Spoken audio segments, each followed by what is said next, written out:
எல்லாரை பற்றியும் சொல்லணும். எல்லாரும் சார்பாக எங்கள் பொதுச் செயலாளர் அவரை பற்றி மட்டும் சொல்கிறேன். சும்மா சொல்லுவோம் ரத்தம் சிந்தி வேலை பார்க்குறதுன்னு. கோயம்புத்தூரில் பாகமுகர்கள் மாநாடு 10,000 பேர் அங்கே வந்துட்டாங்க. நாங்கள் எல்லாரும் அங்கே இருக்கிறோம். எங்கள் பாச தலைவர் விமான நிலையத்திலேருந்து வராரு. ஏர்போர்ட்டில் சரியாக ஒத்துழைப்பு இல்லை. என்ன பெருசாக பாதுகாப்பு, அதெல்லாம் ஒன்றும் இல்லை.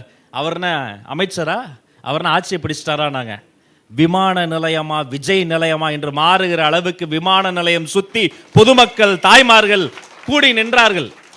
அவர் வர்றதுக்குள்ளே இங்கே எல்லாரும் என்ன உட்காரணுமே, லேடிஸ் இருக்காங்களே, பெண்கள் இருக்காங்களேன்னு ஓடி ஓடி தாவி குதிச்சு ஓடி ஒரு இரும்பு கம்பி அவர் தொடையில் குத்திருச்சு.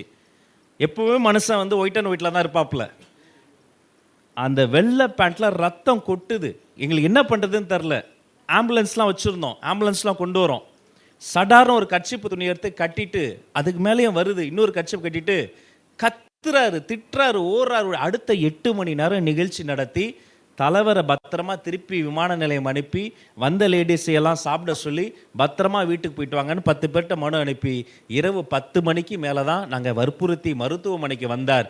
எடுத்த கடமையை ரத்தம் சிந்தி உழைக்கக்கூடிய உழைப்பாளிகளினுடைய கூட்டம் தமிழக வெற்றி கழகம்.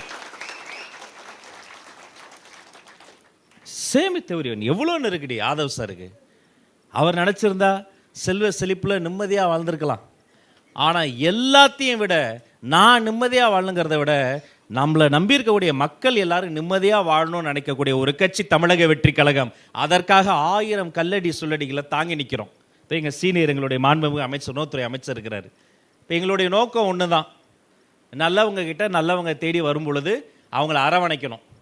இதே பனையூரில் பல வாட்டி போன வாரம் வரைக்கும் திடீர்னு யாரோ ஒருத்தங்க வந்துட்டாங்கன்னா அவங்கள உட்கார சொல்லிட்டு நாங்கள் கீழே போய் நின்றுவோம். எந்த ஈகமும் கிடையாது. என்ன சொல்லுவாங்க, என்னப்பா நீ அமைச்சர் ஆகிட்ட நீ போய் கீழே நிற்கிறேன். ஏங்க நான் அமைச்சர் ஆகிட்டேன்னா யார் ஆக்குனதுங்க? சி ஜோசப் விஜய் என்ற மாண்புமிகு முதல்வர் ஒரு மனிதர் தான். அவர் இல்லைன்னா ஆட்டோ ஓட்டுநர்கள் அமைச்சரவைக்குள்ளே வந்திருக்க முடியாது, சாமானியர்கள் வந்திருக்க முடியாது, நாங்கள் யாருமே வந்திருக்க முடியாது. இன்று நாங்கள் வந்திருக்கிறோம். எங்களை நோக்கி அன்பு தோழர்களை நீங்கள் வந்திருக்கிறீர்கள். நல்லது நடக்கும், நம்பிக்கையோடு இருங்கள். உன்னே உன்னை மட்டும் தூக்கி போட்டுருங்க. என்ன தெரியுமா, நீ பெரிய ஆளா நான் பெரிய ஆளான்ற ஈகோ மட்டும் வேண்டாம். நாம் எல்லாரும் பெரிய ஆளு, ஒரே ஆளு. என்ன அவர் இதுன்ட்டாரு அதுன்ட்டாரு, ஒன்றும் கவலைப்படாதீங்க, அவர் பார்த்துக்குவார். என்ன பிரச்சனைனாலும் மனசு விட்டுன்னு சொல்லுங்க. இங்க நீ பெரிய ஆளா நான் பெரிய ஆளாங்கிறதுலாம் கிடையாது. எல்லாரும் ஒரே ஆளு, பிறப்புக்கும் எல்லா உயிருக்கும் நன்றி, வணக்கம், வாழ்த்துக்கள்.